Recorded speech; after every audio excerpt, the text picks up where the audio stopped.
Great. All right. Good morning, everyone out there in the U.S. Eastern Standard Time, and of course, everybody there in L.A. Wherever you're watching. If you're a constant viewer of the stream, you know I am BroHawkRiley. On Twitch, we do Naruto, we do Grand Theft Auto. We're trying to expand our horizons in regards to games, and we can't forget the smaller games that we used to play back in 2014 during summer of 2014. So welcome back. For anybody who's out there is watching internationally, as far as Europe, Scotland, we have a lot of viewers there, friends, you know, but we're working with Australia because we're with Legend is the Real. I almost said Legend is the Real. It's Legend is Real. You're good, man. Good, good. How's it going? So tell me a little bit about yourself. About me, I'm 27, living in south of the Australia, the part that nobody ever knows about. Everybody just knows Sydney and Melbourne. I'm in Adelaide. I don't know, man. I play games for fun. 99% of my spare time goes to that when I can. And yeah, I don't know, man. Otherwise, I'm a pretty boring person. I just like movies and music and games. Yeah. And your dog, right? You have a dog? My dog, yeah, my little pug, he's a handful, man. I never thought before getting pugs that they shed so goddamn much, man. Like, it's insane. Crazy. I have, yeah, I have the Chihuahua. Come here, Pumpkin. Pumpkin, come here, come here, come here. Oh, come here, you. Oh, yeah. There we go. I don't know if you can't see it right now. No. There, Mr. Legend is Real, but everybody else can see that. It's like, hello, my little Chihuahua wiener dog, and she's very tired, and I just took her out for a walk, so she's like the star sometimes of the show, so all right, I'm back to bed. Back to bed with you. All right. But yeah, she doesn't bark, she doesn't bite, or she gnaws. It's pretty ineffectual. But yeah, she sheds a lot for some reason for a short-haired dog. Yeah. But anyway. So does my dog, man. I don't know. It's ridiculous. I don't know if like the smaller they are, the more they feel they need to shit. But it's landmines out on the backyard, man. It's crazy. Holy shit! We already have somebody. Wow. From hello, King Tiza. Good morning. We already have a person. Okay. I don't know if Bandai Namco releases Naruto. All I know is they release Dark Souls. You know what? What do you feel about Dark Souls, Legend? I've seen maybe 30 seconds of the first one. That's not typically my genre anyway, but I don't know if we want to roll Bloodborne into the same conversation, but I've been really, really curious about Bloodborne. Haven't quite taken the plunge yet, but yeah, haven't had too much to do with Dark Souls, but I know, you know, the third one, did it officially get announced now? Yeah, it got officially announced last night. Right. So that was the major thing because during what I was watching for E3, two of my favorites on there, and they're kind of like related, but not really, is Ezekiel the Third and Man vs. Game. And it's kind of funny how one person is responsible for all these people because even though they probably won't admit it, there's a guy here in Texas, in Austin, Texas, a man named Brian Brushwood, who is a magician who started NSFW, BB Live, Night Attack, and he does live stuff, and he inspired me. But there's one particular live streamer that is unbelievably popular who went to him with advice, and this guy, Brian Brushwood, told him all about it. And he is Man vs. Game. Brian Brushwood is the reason why Man vs. Game is around, and since Ezekiel is best friends with Man, he became as popular. So, yeah, God, Ezekiel, I remember when Ezekiel first came out, and like Man was doing like follower subscriber drives for him just to get him up to that partnership deal, and now he's got like more than 100,000 followers, and he's in there like I consider him a success story. There's other people that I really don't feel deserve to have a subscriber button, but that's just salty business for me. So anyway, this is not about that. But what do you call it? They were excited. Getting back to the topic, they're unbelievably hyped for Dark Souls because Man is dedicated. Like the reason why he was the first person I actually subscribed to or followed then subscribed to on Twitch because his dedication to one particular game and to finish it, he's 100%er like through and through. Right. And he pretty much I watched him because I was at work, so I had nothing better to do at work than watch him go from start to finish for Metal Gear Rising.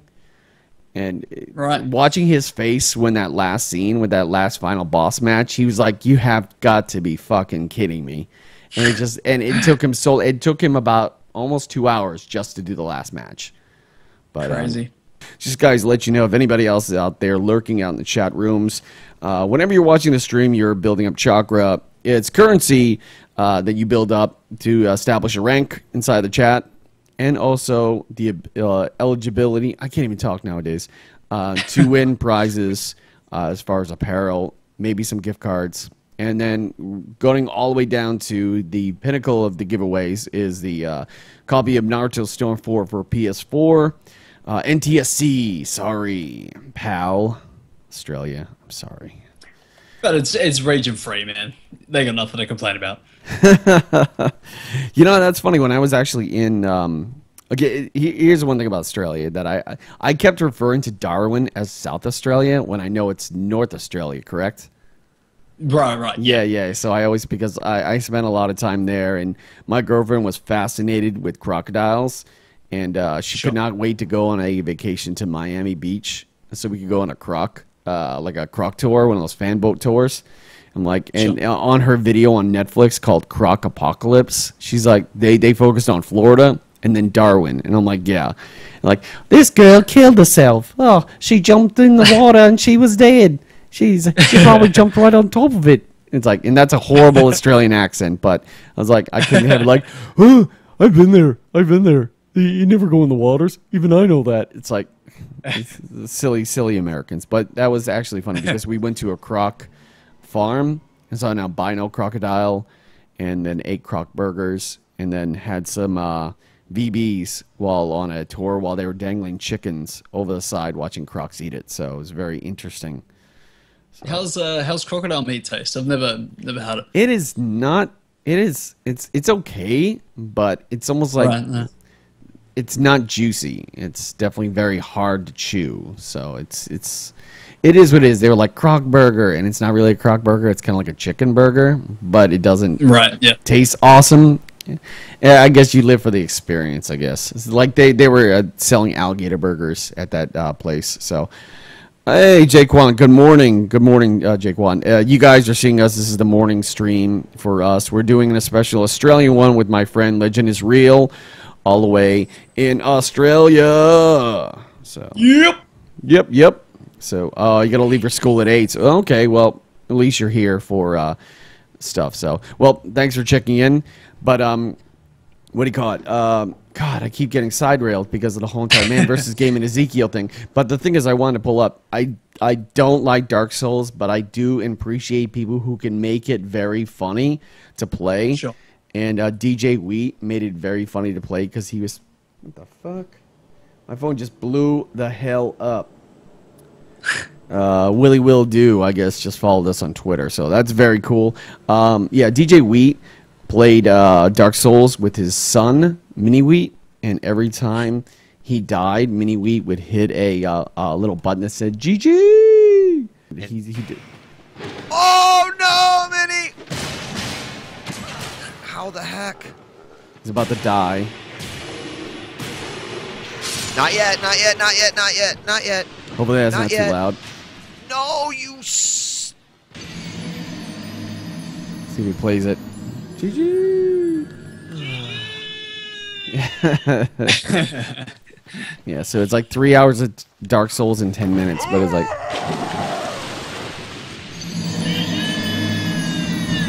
So that it was funny. It was funny for the moment when he was doing that because I definitely appreciated the humor that he had with his son when doing that kind of stuff. So for sure. All right, back to the main meat of the thing. We had Sony's press conference last night, this morning, or whatever, how you want to call it. In Australia, it was around 10:30. Yeah, 10:30 for here. I think it was like, that makes it 11 a.m. Australian Eastern Standard, which I think is what everybody goes by, but 10:30 here in South Australia. So 10:30 in the morning for you.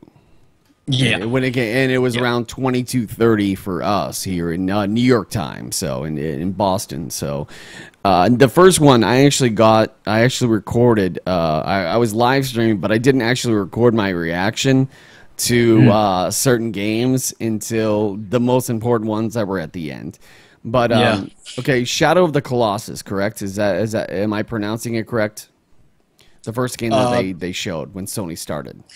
No. The first one was Last Guardian, which is from the same company as Shadow of Colossus. Okay, so it's the Last Guardian. So I guess yeah. And so that was that was a big deal because that's been forever. At this point, really saying The Last Guardian was a joke. Like, it was a joke to say, I wonder if they'll show Last Guardian at E3. Yeah, that's what they keep saying. That's what DJ Weed actually saying. It's like, if they don't announce The Last Guardian, it's going to be now called The Lost Guardian. Yuck, yuck, yuck, yuck, yuck, yuck, yuck, yuck, yuck. And I'm that's crazy, man. I mean, what a way to, like, open the conference with this thing that had become, the laughing stock of... delays or whatever you want to call it. Sony makes dreams come true, I guess. And Sony had to double themselves from last year because remember last year with the whole... It wasn't last year, but remember the year where they announced the consoles? And Xbox, and Xbox was like, this much, have to be online to play it. It costs like $500. We had to be online to play it. You can't share games. And PlayStation just shows up with like the rap battle kind of like, oh yeah? We can share games. You don't have to be online. Oh, you're 400? You're 500? We're 400. Drops the mic, walks away.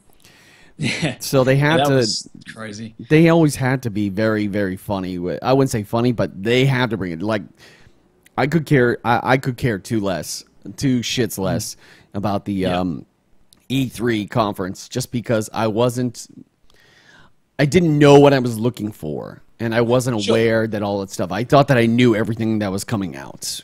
Yeah, and that was the thing with me. A few friends and I were sort of saying, well, with all these things that have been announced, like, the last week or two, whether they were leaked or accidentally, announced early, we kind of sit there thinking this is either going to be a ridiculously surprising E3 or a ridiculously disappointing one because we already know everything that's coming out. And it was a huge shock from Sony for me. I didn't see any of that coming. Yeah, I honestly was just doing it for the sheer fandom, fanboy in me to be like, screw everyone else. And I literally saw a lot of people on Twitter watching the conference and a lot of sour faces like, really? This is awful. Like Sheikah's Cloud, who's a very popular Naruto live streamer, because we're very adamant in trying to figure out nail down a date for the actual release of Naruto Storm 4 or any of the great titles they're releasing. And they're releasing another One Piece anime game, so that's something I'm very excited to see, hear, and all that other great stuff. So but he was like, yeah, this is horrible. And I'm hoping that he was talking about Microsoft because I think the only thing, do you know what kind of sucks? PlayStation surprised us and did a lot of great things. But, of course, Microsoft couldn't be outdone. And didn't they announce that now the Xbox One is backwards compatible? Yeah. So, yeah, I didn't watch any of it live. I guess I'm one of those people that kind of jumped from Xbox 360 to PS4. Yeah, me too. I jumped from Xbox 360 to PS3, then to PS4. So yeah, well, actually, I did the same. I picked up the the Last of Us bundle while that was out, which was shortly after E3 when I decided that I'm going back to my roots and going back to PlayStation. Yeah, that's when I picked up a PS3.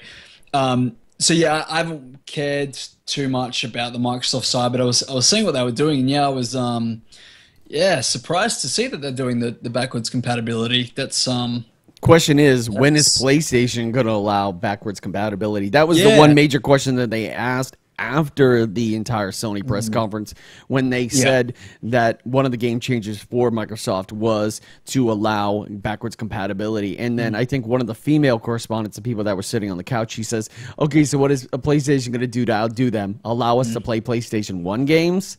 PlayStation 2? It's like, come on now. If Microsoft will allow this, then there's no chance that we won't see this from Sony, just on a gamer's standpoint, because they already have the ability for the PlayStation TV or whatever that is. You know, that streaming service that they have that's kind of like in beta. Oh, PlayStation Now? Yeah, PlayStation Now. They have the ability to allow people to play it electronically. And I'm pretty sure it would definitely squash everybody. It would make jailbroken PS3s somewhat useless, and it would just drive up the sales of PS4. Because right now, PS4 can't be jailbroken. And here's one of the questions I wonder about, because PlayStation Now, that hasn't come to Australia yet. And I don't know really if they're ever going to do it because of Australian internet. So will Sony risk potentially losing the Australia and whatever other parts of the world's audiences by not giving us something that is backwards compatible, and just assume that we'll be okay with the US and everywhere else that has good enough internet to use PlayStation Now, and we just miss out?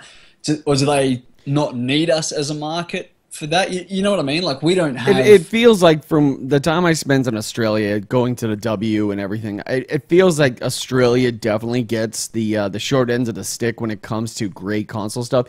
And if you guys do get it, you get it unbelievably delayed.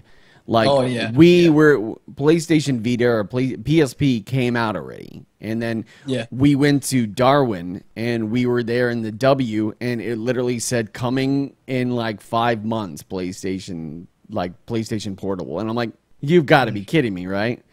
And even the price point for things, like, I know that over there you guys have had a price drop for the the PlayStation TV, the thing where you can play Vita games on your TV. I think you guys sell it for like $50 now, and ours is still $150. It's never taken. Oh my god, it never was $150 here. It was like $99 here in America when it first premiered. So it's like, right. I was like, oh my god, this is horrible. You guys, because, and also, does it have to be like, is it really that hard to be PAL? Like, it shouldn't be a problem whatsoever about that. Like, that shouldn't be your first complaint. Hopefully, it's not your first complaint.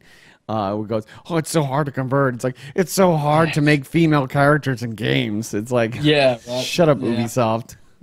Yeah, exactly. I mean, us coming from people that don't know for sure, I suppose. I haven't tried to convert something to different regions, but yeah, surely it sucks hard. Because it seemed like, I don't want to sound derogatory, but it seems like Australia is pretty much the complete opposite of Korea, because South Korea right now has the #1 internet gaming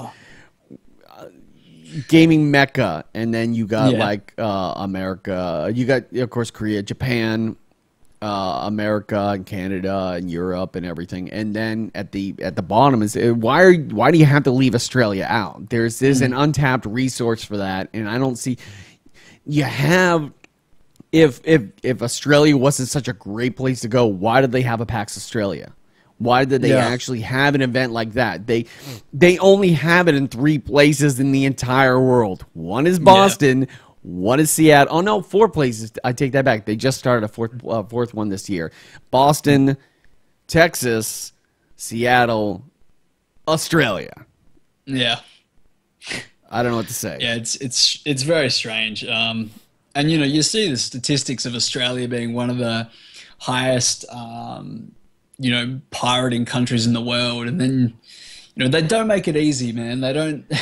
It's like all this stuff with Australia finally got Netflix in about March or whatever. Wow, really? And then a couple months later, they announced that they're going to put this Netflix tax on top of it. So we finally get Netflix. I'm positive piracy rates would have changed. I mean, obviously you don't get everything day and date on Netflix, but it's a huge improvement. But then, they say, we want to counterattack piracy. Okay, everybody complains, we don't have Netflix. Netflix comes out. Okay, awesome, this is helping. Now let's put an extra 10% tax on digital purchases. Well, then you're just going to, it's like, 2 steps forward, 1 step back when you're doing these things. Like, it doesn't make sense. It doesn't make sense. And just, if anybody out there is in Australia that is watching, I do implore you, or I do advise you to please please stay away from a website called viperdns.com or .net or whatever it is. If you see the words viper_DNS, stay the hell away from it. It offers free U.S. Netflix. No, it is not. It is a malicious website that's going to offer you this stuff. It's going to attach and infect your entire Netflix app, whether it's on your Microsoft Xbox or your Roku, if they have that in Australia, just anything. It's going to infest all your buttons inside there. It's free, but at any moment, they could switch the beta over to live and then charge you money to get rid of it. No one should be able to do that. It should be you're paying for it or you're getting it, and especially if you guys are getting attacked and people go, well, I don't want to pay for it and I want to get the US version. Just buy a VPN. Just buy a VPN. That's my get the Tor browser. Do something that's more safe for you. It's probably not the most legitimate, but it's a whole lot safer for you guys. That's just a public service announcement on my end, just because I saw a bunch of pop-ups come up. Because there's a hacker group out of Norway called the Finest that's battling their, I guess, white hat guys going against Lizard Squad and all this weird stuff. But they're having a back and forth battle with these guys, and a lot of people in Europe are pissed off because they fell for it and stuff. So I've seen a lot of screen caps. But back to E3, we were talking about the backwards compatibility of maybe a game changer of Microsoft, but anything is possible, and since PlayStation, and of course Microsoft also dropped their price of their console here in America again to try to. But if you look at it for the last 12 months or the last year, PlayStation has just literally decimated Microsoft in the console battle, and Microsoft decided they were going to be the entertainment console and everything, but you think about it, people are not going to pay that price for an entertainment console where they can just get a smart TV and have a bigger quality TV, or they can just get one of these like DVD players that has everything else built into it, or whatever. You get a more quality for that when they don't have to buy a gaming console on top of it. If you want a Blu-ray player, just get a Blu-ray player. You don't have to talk to your TV, because it ends up people got freaked out by talking to their TV or having that camera on. And in order to get that microphone to work, you had to have that camera plugged in. So no one wants that anymore. And that's why they removed it from the bundle. So it's just a gaming console now, everybody. You can't do snap. But, okay, so The Last Guardian, it came up. And we're going back to that. I'll be honest with you. What that kid was saying was annoying the shit out of me. I had no idea what that kid was saying. It's like, ha-boo-boo, ha-boo-boo. And it's like on a bridge, and they're walking, and he gets saved by whatever, this huge dog or something. So it's like, Falcor.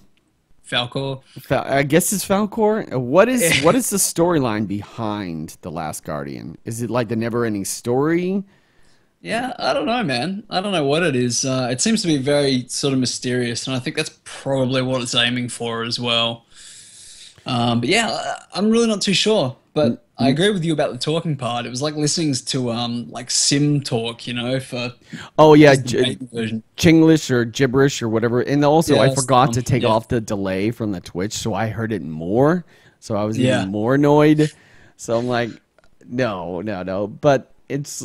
Here's a question for you. Okay, now that they announced that it is really going to be happening, how long is it going to take for them to actually come out with it? Well, they said on their 2016. I don't know did they put a bracket on there? It might have just said 2016. But so they got all the way until December 31st of 2016. I was just going to say, exactly. That could be December 31st, 2016. But that's why, not to change the subject too much, but I saw in Ubisoft's one, they were talking about The Division, and that said, you know, they've set a date of like March 2nd, 2016 or something. And I think they need to just start adding the word maybe in brackets after these dates now, because, I mean, The Division was like 2014, didn't happen. 2015 wasn't happening. I was waiting for that game like 2 E3s ago. I was like, man, this game looks awesome. Tom Clancy. Yeah. I kept joking because I changed my Twitter name, just my display name, to say Tom Clancy, because I guess way back in the day there was Ubisoft, because I was responding to everything that Ubisoft was putting out, and they hired a pitch guy who did like corporate events, and he dubbed himself Mr. Caffeine, and he was trying. Yeah, I've heard this term before on like Giant Bombcast and stuff. But Here, let me play you just a bit. He was trying to be like the super pitchman to talk to everybody about, and he was using terminology from 20 years ago.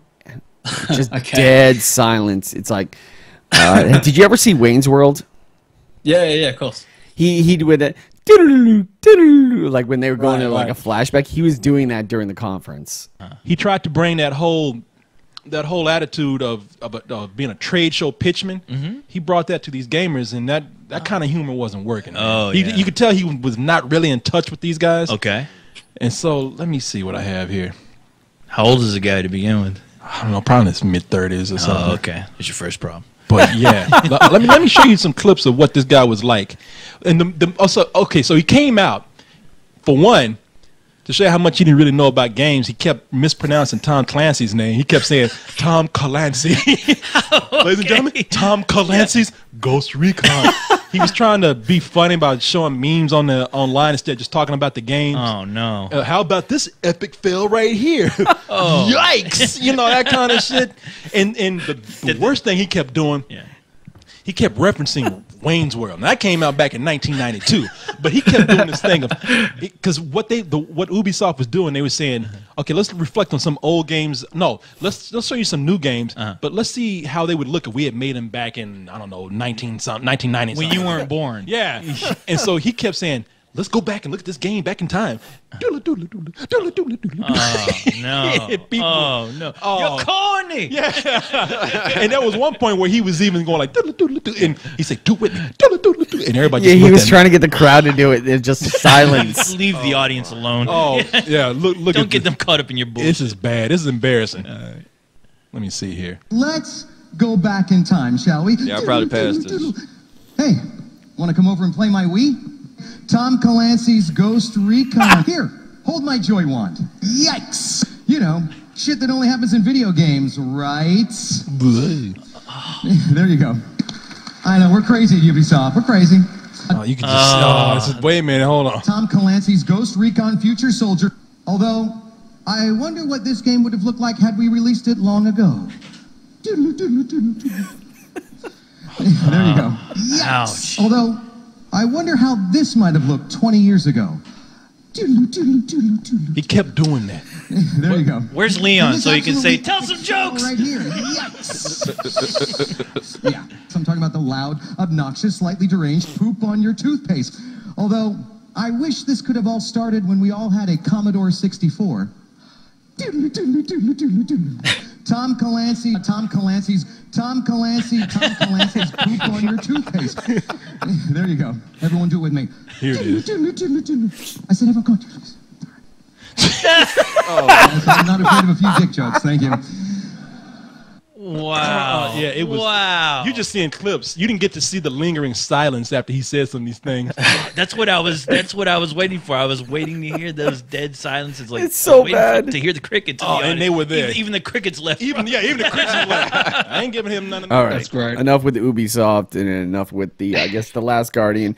Now, what we can get to further on down games. Let's just keep, I guess, the stream. Let's see if I can keep a good non-ADD. Let's just throw the train off the rails kind of show right now. So we had the Last Guardian, and that, and everybody was excited for that, and everybody was like, "Oh, it's finally happening! It's not a meme anymore! Hooray!"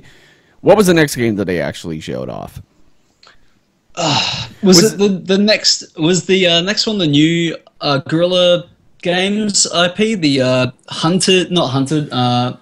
It was that like kind of like tribal third person. It was like the Tomb Raider dinosaur things. Yeah, it was like Uncharted if Drake was a woman, and it was. I actually thought it was Turok.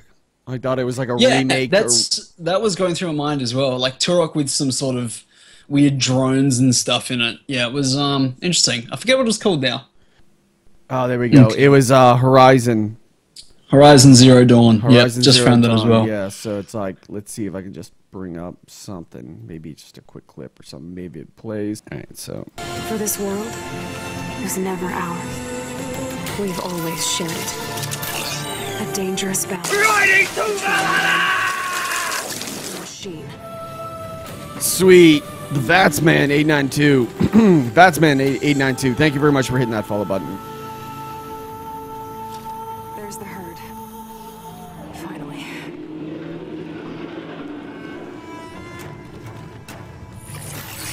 Yeah, this and now that sound here. Let me just stop this real quick. That sound when that robot announced, didn't that kind of sound a little bit like Metal Gear? Yeah. Yeah, like when the alerts come on if you got caught by the camera and stuff, and it says alert, alert, and you're trying to hide and stuff. It definitely reminded me of that back in the day. Sorry, little one. Yeah. I'll let you call for help. Perfect day for a hunt.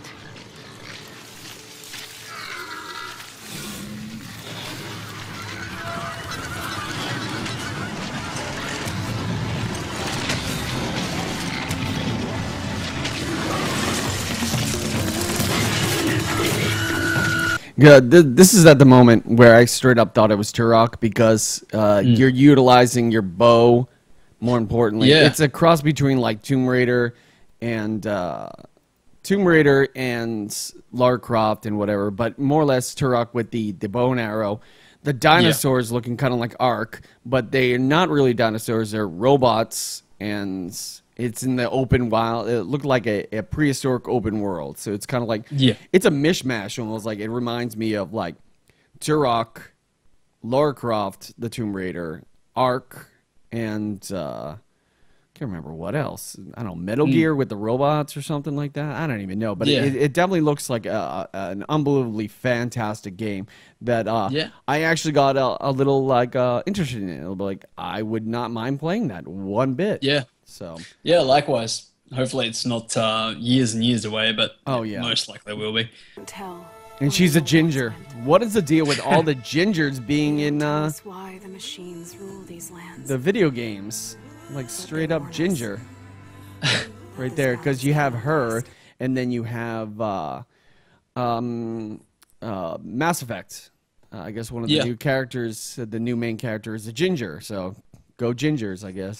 Zum would be very, very happy. Yeah, for sure. So if you guys don't know what Zum is, if you guys want to check out VenChat.com. VenChat.com is the podcast that me and Legend is Real both listen to. We're loyal followers of the show. VenChat.com on iTunes, Stitcher, and everything. So it used to be a World of Warcraft podcast that transitioned to a video game podcast that transitioned to a comedy podcast. Fen, Turd Hat, Esta... Sauce is only but a memory, but everybody else is pretty awesome. So, all right, next one. Talked about. Did we move on to the painting one, the animation painting? No, one? that was a little bit further on. Straight after that one, it was Hitman. New Hitman. Oh man, you know what? It almost tricked me because you know what? My first what do you call it? Let's bring that up. What was it? It was just like new Hitman, right? Hitman it's E3. just called Hitman. Yeah. Hitman E3. For some reason, I got really excited, and I thought it was a completely brand new game. And the way it was looking, I was like, here's my first impression. They made a Kingsman game. They made a Kingsman game. I was so excited. Yeah. We're up 47. I've got the first See, but then first line is exactly, I wasn't listening. I said, you're up 47. I'm like, fuck. Yeah. If only I heard that, because you really don't hear anything, but it was just really interesting. Let me know what you need. So the graphics are great, but the thing is, do we really need another Hitman game? Yeah, it's strange. And if it's just called Hitman, are they trying to reboot it again? Or, I mean, each Hitman's kind of different anyway, right? Like, yeah. Lisa, they've made movies. I think they're making another movie about it. I think they're rebooting the movie with Tom Hardy or something. Because they had Christopher Elephant or whatever his name is, the guy from FNX show. Justified, yes, Justified. Justified and Deadwood and stuff. Yeah. And then there's some new one coming out. So they're going to do that. I know that they made the iOS games for Hitman. Right, yeah, Hitman Go. So, but the graphics look okay, but the graphics still remain the same. It still looks like Hitman. there's nothing really special about it, to be honest, because it seems like even though I love to see these games, there's a lot of games that I saw that were brought to us by PlayStation or featured by PlayStation that looked exactly the same. It's like it's just beating a dead horse. We can get to that. Beating the dead horse later on. There's 2 games in particular that I feel they are just beating a dead horse with. But yeah, that's the new Hitman game that's coming out. It's exciting. Oh my God. Oh, we can't wait for another Hitman game. Hooray. Yep. So after Hitman, they showed Street Fighter, which wasn't. They didn't show much of it. See, that's my game. That's my beating a dead horse. That actually is 3 games. That's my beating a dead horse #1, because Street Fighter 5 for the current gen systems, as far as PS4, I guess it's PS4 exclusive. It looks exactly the same, and I'm looking at it, I'm like, oh, hooray, yay! They're bringing in old characters from older games. There's nothing new about it. They haven't created new characters, and any new characters they did create are just their skins on top of current characters, like like the Cammy twin, the Cammy character that came out with, that's supposed to be like the one that looks like I don't know, a superhero or whatever, that's supposed to be bad. Declare or whatever, but it's just they're bringing Birdie into the game. Hooray, yay! But it literally looks exactly like Street Fighter, like Ultra Street Fighter 4. I was never really outside of playing it in the arcades as a kid. I was always like a Mortal Kombat and Tekken guy over Street Fighter. I was never really that big into Street Fighter, so that was not interesting to me in any case. But yeah, I mean, they all look same to me. Yeah, I'm like, anyway, it was so, because the thing is, I have Ultra Street Fighter 4 on Xbox.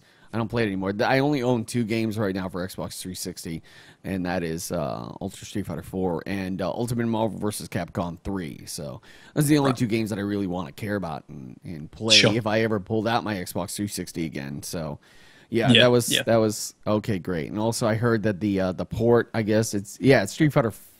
It's either Street Fighter 4 or Street Fighter 5 over on the Xbox One is broken, as they say, and they removed it from all the competitive circuits. Like actually, Street Fighter 4, they ported it over to Xbox One, and it's broken. So they had to go back to Xbox 360 to actually have a good tournament. So glitches and all that other stuff, frame rates, yes, that's a new thing I just came up with. But yeah, it's unfortunate and stuff. But I guess Capcom has got to deal with their AAA titles. So I guess it is what it is. So it is, yes. So moving on from there, then next, which I was curious to hear about because I felt like I hadn't heard anything for a long time, is they came and showed more of No Man's Sky. What do you think of No Man's Sky? I hate it. I honestly believe that. I believe it. I honestly believe that is the most. That is more hype. That has more hype and more. I can't even tell. It's like that is more than the Last Guardian. I really feel that is taking the mantle for The Last Guardian, and I really feel that they have shown nothing new about that game, and I'm so disappointed in that game because I feel that so many people are going to be let down by that game when it actually does come out, and they're not going to have fun with it. It's like what they did with the demo. I don't know if he was actually playing it, but they literally did the exact backwards from what the promo video did. The promo video that they did when they first showed the I guess the game itself, it went from planet up to space. This one went space down to planet, and apparently moving around, and it looks cool. But man, I hate the colors, and I really hate the graphics. And I'm like, it's a really interesting art style they're going for. And I'd agree with you. It's got a lot of hype behind it, and I think that when you do that, you immediately set people up for failure. And yeah, I think that this has so much hype behind it, and I think it really is going to be easy to disappoint. I mean, I was amazed by the scale of it when he kept on pulling back, and it just kept on getting more and more. But they have also said that a lot of those because all of the planets, I think, are just sort of randomly generated, that a lot of the time you'll go to a planet and there'll be nothing on it anyway. So how much of that is just filler, you know, rather than decent content, you know, is probably going to, you know, drop it a few marks, I think. And the other thing that I was really disappointed with about it was that there's still no release date. It's been so long since they've said anything. I thought at least they'll give us a release date. And he specifically said, I know people are going to want to know what the release date is, and I'm not going to tell it to you yet. And that, I just thought, then why bother being there? You know, when you've got something you need to tell me, then I'll be interested. I'm pretty sure the Sony made them do that because of the amount of the money they invested in that. Because did you hear about what happened to their studio in Canada? It got flooded or something. It got flooded. And all their equipment got ruined, and a lot of the game and anything that they were working on was lost, or on hard drives where they couldn't work on it, and that went out on all social media, and everything got pumped up. And I guess Sony, being the kind of like a benefactor, said like, "Oh, okay, we want to help you. We love the idea of this game, and we want to help you make it come to fruition." And I believe that they said, in order for us to do this, you had to grant us exclusivity for the game. Sure. So it's only going to be coming out for PlayStation 4. Right. So I'm assuming that since that is the way it is, and they pushed it that way, I guess PlayStation says, well, they're like, how you doing? Oh, it's like, it's not done yet. You gotta show something, because we're showing all our main investments and everything. And I kind of make a joke about it. It almost reminds me of, what do you call it? Like, did you ever see Grandma's Boy? Yeah, sure. Yeah, like, you know, the kid who thought he was a robot? The game that he was making? Yeah, that literally, that's to me, that's No Man's Sky. It's taking forever. It's never going to be finished. It's going to crash and burn. Let's just hope, because the thing is, they haven't they even classified it as what type of game it is. Is it a first-person shooter? Is it a space? Is it nothing? It's like they've literally shown, you fly up to space, you fly to a planet, you come down, you shoot a couple things, you can fly away. It's like, are you going to be working against other people? Is it going to be like Destiny? Is it going to be like this? I don't even know. It's the most disappointing thing I saw last night. Right.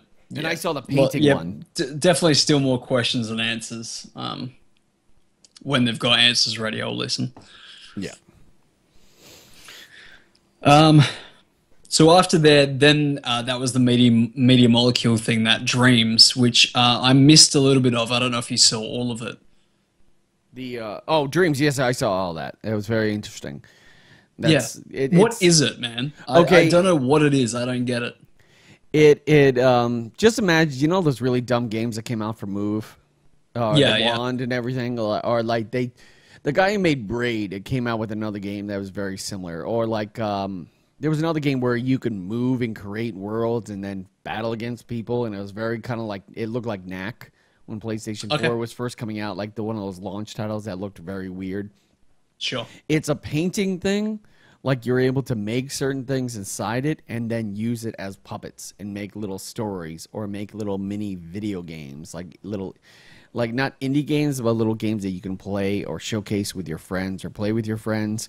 But it's all done with the motion of the PlayStation 4 controller, and you're like this. You're like painting, and then once you're done, then I guess you have an anchor point. And I guess you can do this, whatever, but your anchor point would be holding a button and then moving your puppet and then maybe controlling it with, like, you know, and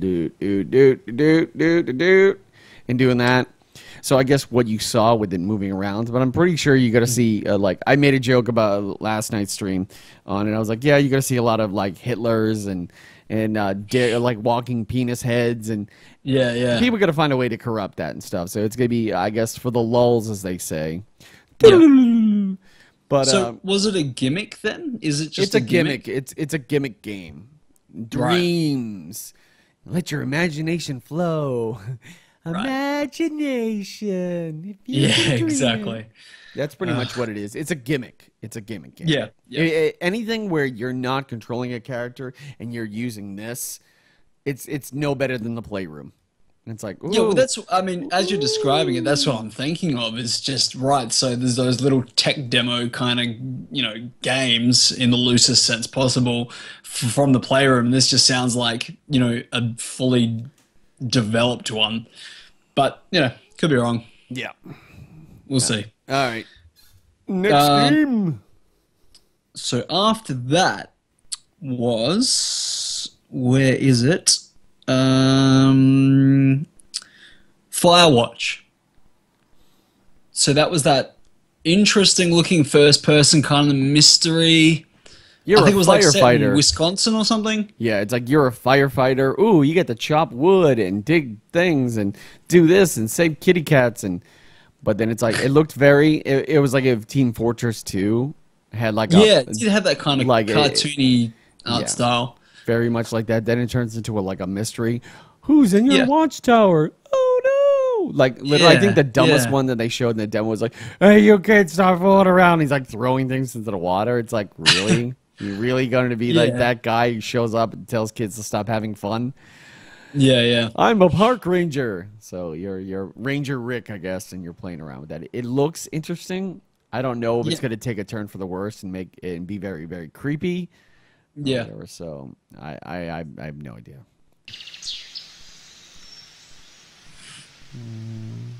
Starting demo. Okay. Really look at game development. It is the summer of 1989. Your name is Henry. You are from Boulder, Colorado. After a long drive, 2-day hike, you're in the middle of Wyoming wilderness where you've taken a job as a fire lookout. You had a crappy year. Your marriage is about to end. You don't like to talk about it. You handle about what? Your job is exactly what you need. It is your first day and you've been sent to confront some reckless campers setting off fireworks. It's going well.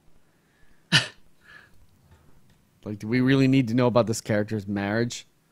Yeah. Or that his name's Henry. Oh, no, he falls. Oh, no, he's rappelling down. yeah, it's definitely got that Team Fortress 2 feel. Like, the look to it, like the textures of the hands and the floor. Definitely the hands. Man. Are you okay? I slipped. Wow. Okay, well, is this slip gonna stop you from making your way to the lake and reprimanding some idiots before they burn the entire forest down with what looks to be a commercial arsenal of fireworks? Dropping down here near the lake, it's really something. Yeah, makes for good camping. Where's that voice from? There used to be a group of guys. It sounds familiar, doesn't it? Yeah, here, let's... What happened to him? Dunno. Just stopped coming out. Dude, do you know who it sounds like? It sounds like... Fuck you! It does. Is this what happened? Don't let your dreams be dreams. What was that? Is this what happened when he... I'm 11! Oh my god, that would be awesome here. Trying to find more voice of him. It's for good camping. There used to be a group of guys who would boulder out there a couple times a year. What happened to him? Dunno. Just stopped coming out.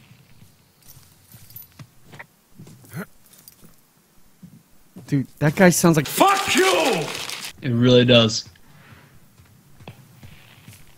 We have to confront him if this is him. Hey, there's a tree out here that's been ripped to hell. And? Don't you think that's, you know, like, disconcerting? Henry, That's... Fuck you! I swear to God, Fuck you! It totally sounds like... Fuck you! Hey, get that clip. Don't you think that's disconcerting? no, Henry, that's life. Christ, lady. There are 2 naked ladies out here. Can you handle that? That's fucking I him! like naked ladies, but there's, you know, 2? yeah.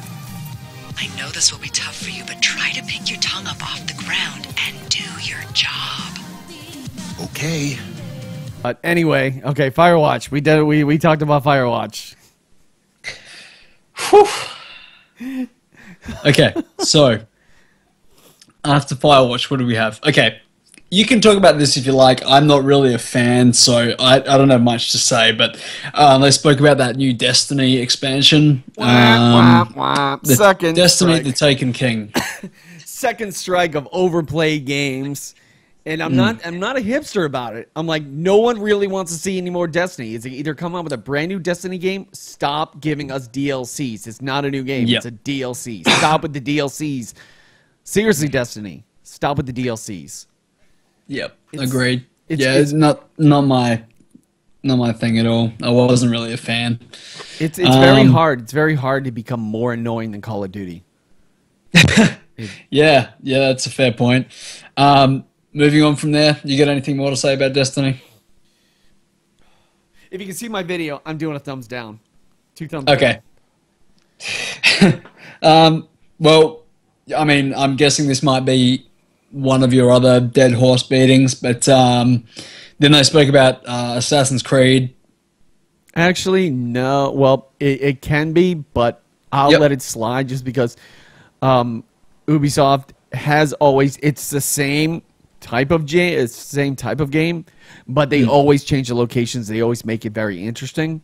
And I guess this one is focused on Jolly England, and it's a guy, but more importantly, they're I guess they focus on Evie or whatever her name is, the sister, and how they're doing like cool assassin things, but they're also following along mysteries, kind of like Sherlock Holmes. They may encounter the Jack the Ripper and everything. So I've always given credit to, as a gamer, I've always given credit to Assassin's Creed for at least changing somewhat of the storyline by keeping the underlining story about being in the whole VR thing, but jumping into different stories itself. It's funny, I actually interviewed the guy who writes all the Assassin's Creed games.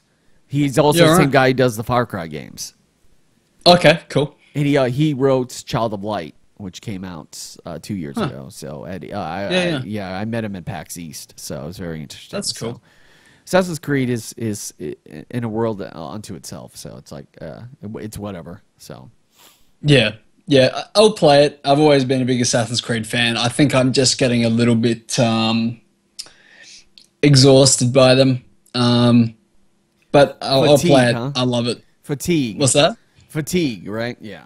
Yeah, exactly. I don't know. I wish maybe they'd take a year or two off and then come back and be awesome again. But, again, maybe this is the one that, they said about Unity that, they screwed up. There were things wrong with it. They've come out and admitted to that. So hopefully that's, hopefully that self-awareness leads to something good. So we'll see. I'll play it, no doubt. But I'm just finding it harder to get as excited as I used to with Assassin's Creed. But, we'll see come October? Is that when it's out? Something like that.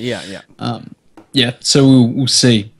So there was that. Now, the next thing that came up, I didn't see coming at all. I didn't know anything about this, but before jumping the gun, we're not talking about the big one, but a World of Final Fantasy, that sort of chibi-looking Final Fantasy game. Like, it looks like it's a still a turn-based JRPG sort of game, but the art style is completely different. And it looked like it did have, unless I'm mistaken, it looked like there were versions of Cloud and that actually in the game. So, but yeah, what an interesting, I don't know, curveball. I didn't see this sort of game coming up. What did you think of that? I actually thought it was a troll because they were all talking about Final Fantasy and we like, oh, and then they just throw this game in there. So I guess it looks like a great iOS game, but it'd be very interesting. It'd be very interesting what would happen or what's going to happen on the console itself. So, because I know that a majority of gamers who have a PlayStation 4 don't really play that game. And they'll get it for probably, I guess, to try it out, nostalgia. Do you think it's going to be a full price of $60 for that game? I don't know, man. Especially because they said at the end of it that is exclusive to PS4 and PS Vita. So, so it's they're probably developing it for PS Vita, and then porting it over to PS4 on a digital download or something like that. So which was interestingly one of the very, very few hardly memorable things they even mentioned about the Vita on stage, which, man, I have a Vita and I really like my Vita, so I do wish there was some more games, but, you know, whatever. But, yeah, it was funny because when they were starting to bring it up and starting to talk about it, I thought, yeah, we'll finally see some more of Final Fantasy 15, but they must be saving that for the Square Enix conference, which it's about 2:30 in the morning my time, so that'll be during the day for you. But so I guess they're saving the big flagship, new Final Fantasy game for Square to announce a bit more of. But yeah, it was really I didn't see that coming. I don't know whoever could. As you say, it looks more like a mobile game. Yeah, oh yeah, hands down, definitely a mobile game. All right.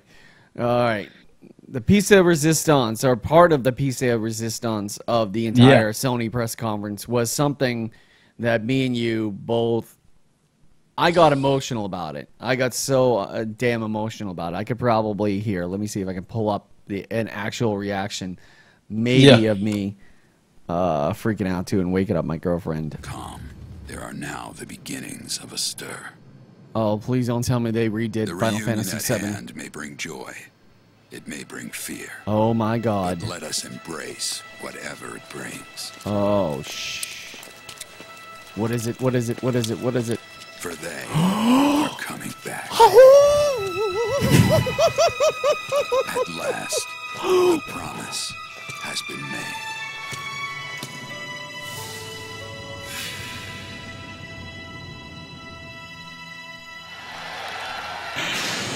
Holy shit.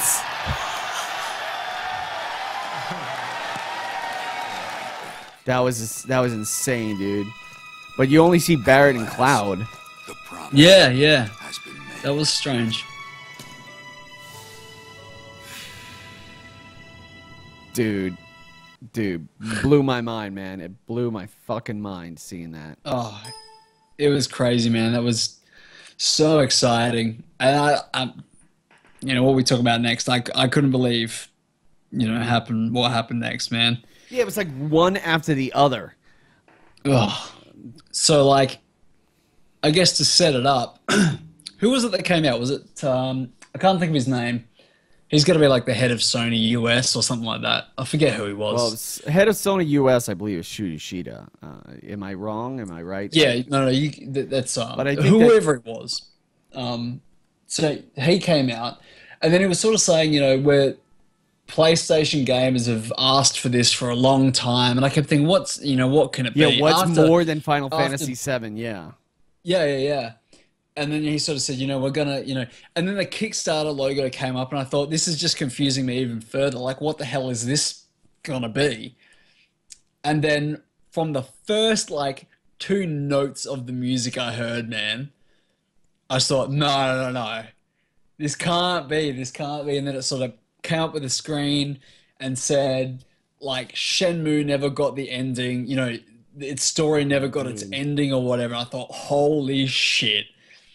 It's been 14 years, man, since Shenmue 2. It's never had the ending to that trilogy. Every, 6 months, some new rumor comes out that they're working on it, or that they're working on, like, a HD collection or something. Shenmue, if 500K on Facebook, that guy must have just creamed in his pants. He'd be like, holy shit, like, to the point where he's like, they listen to me. It's like, oh my God, that's amazing how so awesome. Black Arab, I think. Hello, Black Arab. I think hopefully I'm pronouncing your name right in chat room. Hello. Hello. We are just talking about the Shenmue. Dude, do you remember did you own the games on Dreamcast? Yeah, man. I was the only person I knew that had a Dreamcast, and so I was the only one sort of in my group of friends that ever played it. And so I didn't really have anybody else to share that, like, dude, remember, Shenmue, whatever. I never had anybody else to do that with, so I was kind of like on my own here. And when this happened, I was trying to explain Shenmue to somebody today. I kept sort of saying it was the sort of first game that I can remember had that sort of like quick time event sort of thing. And like a game where you could go into arcades and play video games and like the capsule toys and everything. Like it's the first game I remember from back then, just having me thinking like, this is real life. I can do all of the stuff I can do in real life in this game. It was like Grand Theft Auto before Grand Theft Auto. It was Grand Theft Auto before Grand Theft Auto online. Yeah. It was an open world thing that you got to do, and you were solving the mystery. So yeah, exactly. And oh man, I had tears in my eyes when this got announced. Which has never happened before. I don't think I ever thought I'd actually see it happen, you know? It's amazing. I can't believe it. And the fact that, like, Sony has a small part of it, I guess, with Sega. I guess hopefully it would be exclusive to PlayStation 4. But the greatest thing is they were able to do that and announce that in cooperation with trying to get that Kickstarter. Boom, Kickstarter. Yeah. How much money has it raised so far? Oh, man. Okay, so I guess we should say that it opened with a goal of 2 million, and so when they came out on stage, they brought Yu Suzuki, who's the guy behind Shenmue. Yep. They brought him out to sort of announce it, and they played like a little Kickstarter trailer or whatever. And then they did like a countdown live on stage of when that Kickstarter would actually go live. So they wanted $2 million was their goal. It's now at just shy of 2.2 million, and that's from how long ago is that now? Like say 10 hours. Yeah, so within 10 hours, they've hit $2.2 million. It's insane, man. It's crazy. Following on Twitter, a lot of the it's probably the top trending thing on Twitter right now. I just want to read a couple of the Twitter mentions that were pretty funny. Godzilla, or @Godzilla says on Twitter, says, "You had one job, internet, ... and you did it, ... Wow, good on you." Yeah. And then links the Kickstarter. What do you call it? 41 Gaming, or @41 Gaming on Twitter says, "Not just the fastest game to reach 1 million funding, but also 2 million fundraising. Shenmue hashtag. What does the Shenmue 3 Kickstarter get a Vita stretch goal then?" Wow. Okay, that'd be PSP2 Roundup, or @PSP2 Roundup, or PS Vita Roundup asks a question to I guess Twitter, that asks when is Shenmue, once they reach a certain plateau, do you think they're going to be able to port it over to PS Vita? You being a PS Vita owner, how do you feel about that? Look, I don't. My preferred platform of choice would be PS4 because I want to play it on a big screen. But I mean, I guess it can't hurt. I mean, if it's something that's just they get enough money to give it even more accessibility for it, then go for it, man. But I mean, yeah, given the choice of the two, I'll play it on the big screen on the PS4 in any case. But yeah, sure. I mean, it'd be great. As many ways as I can get it. You know what I mean? So yeah, it's amazing, dude. I'm so. It's funny. I can't wait for the video response on YouTube from Keith Apicary, who's actually from Boston, but he's like this. He plays he's a comedian, but he plays a character called Keith Apicary, who's like a very spazzy kind of like PlayStation Sega fan. Like he created the Dreamcast 2, and he was trying to sell it. He ran around like PAX East with like a zapper gun with a microphone on it. So whenever he asked people questions, he'd be like, hold it up to their face. So he got banned. I think he got not a lifetime ban, but he got a ban from PAX East for like jumping on stage during panels and like taking off his clothes where he's in his tighty whities and he starts dancing. Right. So it's pretty funny. So, and interesting, just to throw in there as well, Corey Marshall, who was the English voice actor for Ryo for Shenmue, he tweeted a while ago. Just got it up on my other screen. Saying, in response to all of your questions, no, that's not my voice on the trailer, and yes, I'd love to reprise the role as Ryo. So hopefully, if that would be really awesome. Yeah. English version, they'll get the original voice actor because he's still on board to do it. And I actually think he's in the process of doing that. I think they're putting together like a Shenmue documentary I've been sort of tracking for a while. I know he's going to be on that. So if they can get the original guy back, that'd be amazing. Oh, that would be super amazing. Oh my God. Yeah. right. So we'll see. All right, we really don't need to cover the most overrated game of all. Let's just ask: did they really say that Black Ops 3 is PlayStation 4 exclusive? I don't think they said it was exclusive. They said something about having PlayStation 4 exclusive deals. I think that they might have said that the beta was PlayStation exclusive. Oh, okay. Something. All I know is they talked about it for way too long, man. Wait, yeah. Oh my God, yeah. It was like 3 segments. But the thing is, they were showing all the fights. I'm like, it looks exactly like Advanced Warfighter. It's like there's no change. Man. The exosuits, the fighting, the jumping. It's like you're taking a really good storyline, which is Black Ops. Black Ops was amazing, the first one. Right. And you're trying to build up on that same kind of character storyline, but you're using Advanced Warfighter. It's no one's going to play the storyline. Everybody's going to play the multiplayer, and it's just like Advanced Warfighter 2. Right. Hey, Blue Shell, what's up? Welcome to the chat. Welcome to the show. We're doing a quick podcast recap with my friend Legend is Real over in Australia. It is nighttime for him, early morning for us, and we're just about finished with the E3 wrap-up. So what was the do we have any other games that we need to talk about? Let me shoot through quickly. There were the big ones that we hadn't already seen. So they had that trailer for Arkham Knight, which that was kind weird. of threw me for a bit because it was in first person. I kept thinking it looks like Batman. There's the Joker, but I mean, I hadn't seen anything sort of like that, but then, you know, a reveal was just a new Arkham Knight trailer. Arkham Knight Zombies edition. Yeah. They had a quick talk about Morpheus, but not too much, which surprised me. I actually thought they were going to talk about Morpheus a whole lot. But this conference was just game after game after game for the whole time. So I was, I was pleasantly surprised. I want the Morpheus so bad. I want the Morpheus so bad. And I want them to create like an MMO or something. My quick obsession is, since we're anime related here, I want to experience Sword Art Online.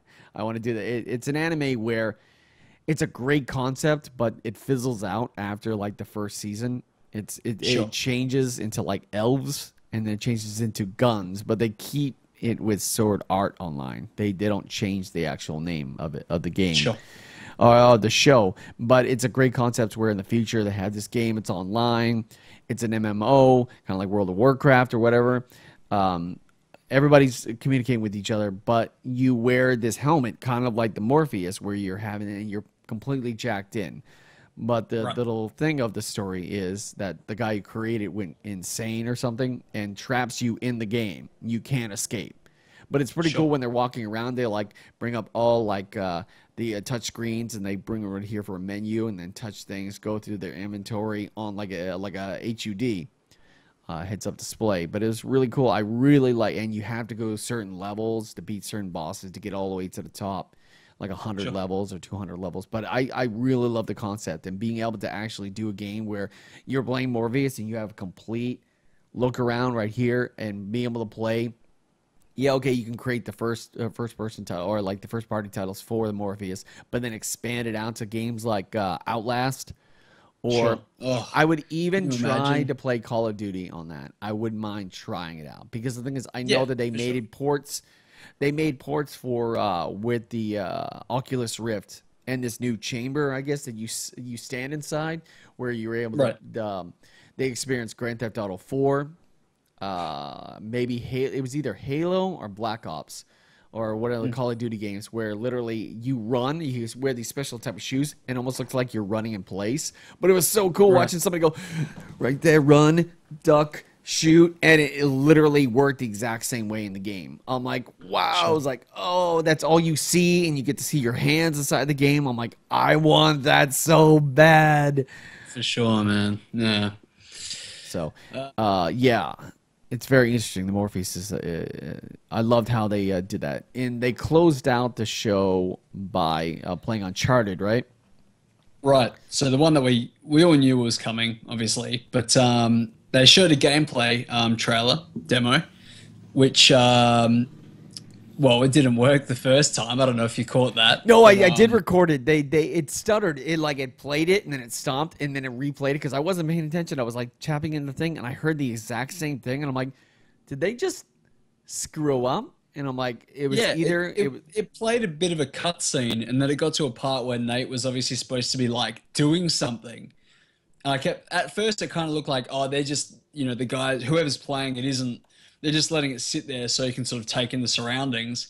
But then it got to like a minute in and he still hadn't moved. And then all of a sudden, like, trailer cuts and it restarts from the beginning and it got to that and then it was working fine. So obviously they had a bit of an issue where the game had like frozen. They couldn't actually control anything. So that was pretty funny to see. But I guess to their credit, really, that, you know, would obviously at least make it look more like it is indeed a live played demo. So it was, you know, that was pretty cool.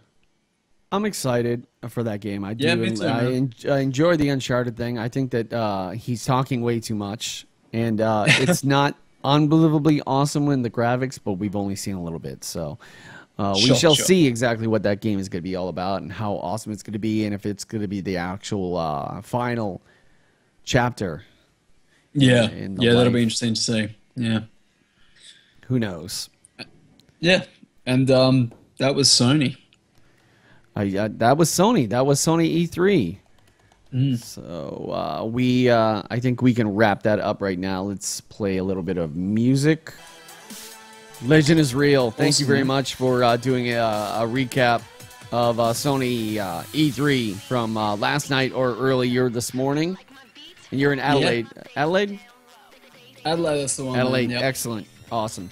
Well, I hope you have a great night. Thank you very much for coming on here and hope to talk to you a whole lot soon. Hopefully we can play some Grand Theft Auto together. So, my pleasure, man. Yeah, anytime. Have a good day, and we'll talk soon. All right.